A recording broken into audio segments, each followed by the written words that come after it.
Hey guys, how's it going? Welcome to the video. Zachary here. Welcome to Zachary's Gaming XP. But today I want to talk about the Steam Deck because I have had it for quite some time now, probably under a year, and I've enjoyed it momentarily. I still think there's some things that they could be doing for the Steam Deck, kind of like the way that they use the PS Vita or the PSP, DS, etc. Back in the day. But for the most part, I am enjoying the Steam Deck. It's a pretty damn good system.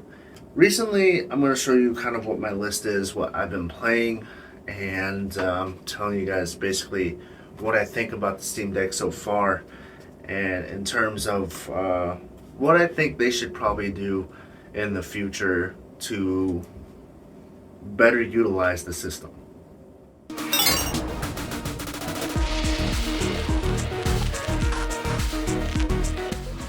So, if you know me well enough, you know that I love handheld consoles, and I mean, first of all, look at the collection here. So, adding the Steam Deck into my collection was obviously one of the things that I wanted to do because I was like, you know what, I don't play PC enough. I'm thinking, what's better than having a PC not only like fully fledged with a lot of power, but also taking it on the go. And you know, there is the ROG Ally or whatever it is. From what I hear, it's a little bit better than Steam Deck in terms of using like Windows and all that, because the Steam Deck comes with the Steam OS, so it's got its own operating system in there, and it runs with Linux. I don't know too much about Linux, but if I wanted to install Windows on there, I could do that, which I am not computerly like gifted, so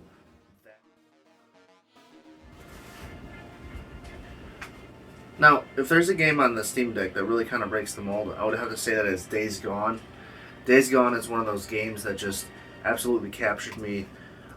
Even just like a little bit in the early part of the campaign, it just fucking grabbed me, and it really kind of shows what the Steam Deck can do in terms of graphics and in an open world environment such as Days Gone.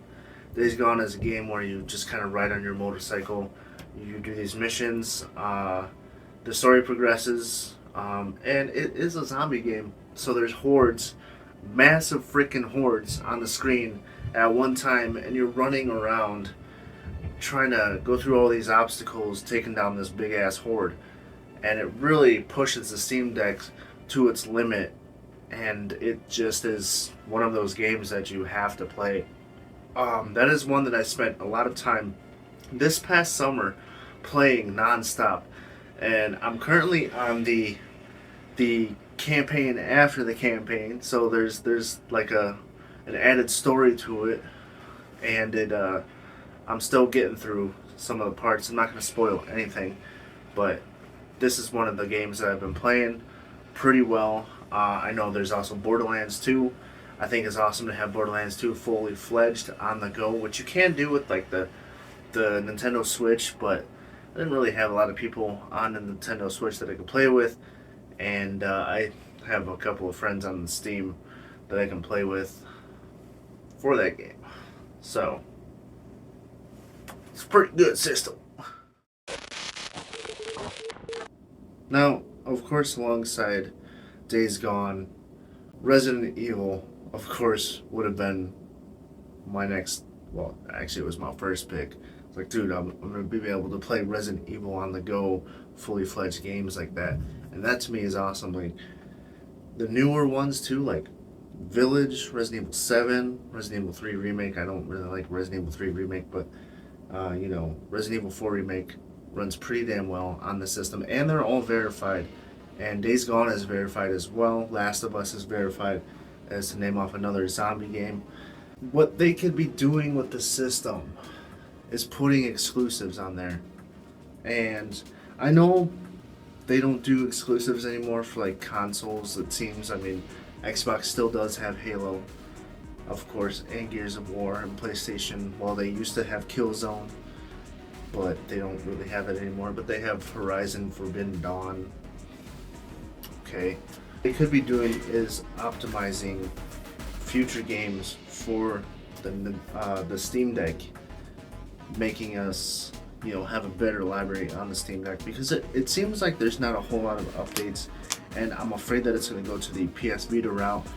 I don't think it's going to be totally unsupported like PlayStation did, and they just pretty much abandoned that child.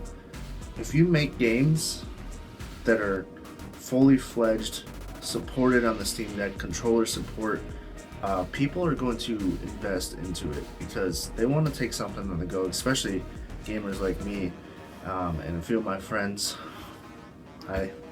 They'll be more than enough invested, and to have a game that's verified, taking it on the go like that would be pretty awesome. So I kind of want to talk about the dock, and one of the things that they could be doing to improve the performance on the Steam Deck.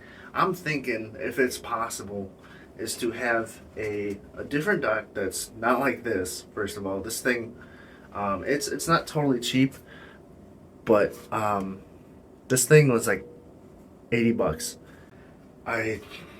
They did some sort of update for the Steam Dock. I don't know if it's on the system itself or if there's something in here that they update.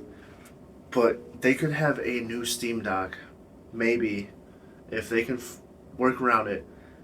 When you plug it in, it adds that extra CPU, GPU power. Like I said, I'm not tech savvy. It adds all that processing power into the system, or the system recognizes it and it runs off or adds that extra power to it to run higher processing games. If this is not possible, that's okay, but I'm pretty sure they could work around with something. Obviously, the biggest issue with the Steam Deck with everyone is, and I've noticed, is the battery life, which can clock around anywhere from 2 to 4 hours depending on what game you're playing. That's been my experience mostly. But if I am playing Days Gone, I am pretty much sitting right next to a power cord, and it's a high-speed power cord too, so it charges up faster and it keeps up with the battery that's placed inside there. And if you want to expand your battery, of course Nyko has their own attachable weighted system to like hook to your console and extend your battery life, which I have never really bought a Nyko branded anything, even when it came to the PS Vita battery life, but I am highly suggesting it because I think I need to get one myself. So the battery life is to be expected. I mean, you're playing anywhere from high-end games to like low-end games. Whenever I'm playing like Temtem, it's probably like maybe 3 or 4 hours gameplay, possibly. But a game like Nexamon that takes like almost 0 to no energy, you got like 5 hours battery life. I'm probably lying on that too, because I haven't played it that long to even mess around with it. So this has kind of been my like updated version, or first update on the Steam Deck, which I've been having a lot of fun with. Let's recap. I want to see games jump in there that you can pretty much only play on Steam or Steam Deck, maybe, or games that can actually be played on there that's fully verified. And moving forward, releasing games on Steam, y'all should make sure it's verified on Steam Deck some way or the other. But guys, this has been my video for my thoughts on the Steam Deck. I keep wanting to say the Nintendo Steam Deck for some reason. Tell me what you guys think down in the comments below. I really don't know. I didn't write a script. Y'all have a nice day.